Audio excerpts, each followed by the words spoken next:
பெண்களுக்கு எதிரான குற்ற செயல்கள், பாலியல் அத்துமீறல், வன்கொடுமைன்னு தினம் தினம் நடந்துட்டு தான் இருக்கு.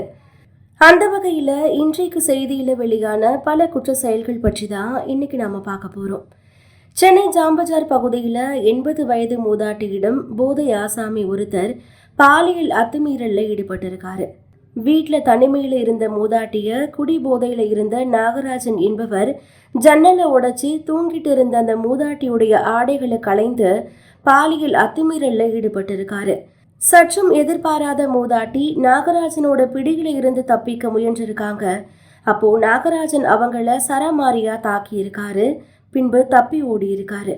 அடுத்த நாள் மூதாட்டிய பார்க்க வந்த அவருடைய மகன் இரத்த வெள்ளத்துல கிடந்த தன்னுடைய தாயை பார்த்து அதிர்ச்சி அடைந்து உடனடியா மருத்துவமனையில சேர்த்திருக்காரு. தொடர்ந்து மூதாட்டிக்கு தீவிர சிகிச்சை அளிக்கப்பட்டு வருது. பாலியல் அத்துமீறல் செய்த அந்த நபரை போலீசார் கைது செஞ்சிருக்காங்க.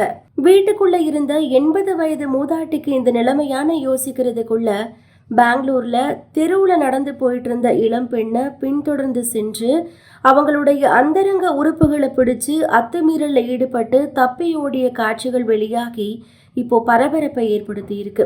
இதை தொடர்ந்து ஹைதராபாத்ல நடு ரோட்ல 4 மாத கர்ப்பிணி பெண்ணை கணவர் கொடூரமா தாக்கக்கூடிய காட்சிகள் வெளியாகி நம்மை நிலைகுலைய செஞ்சிருக்கு.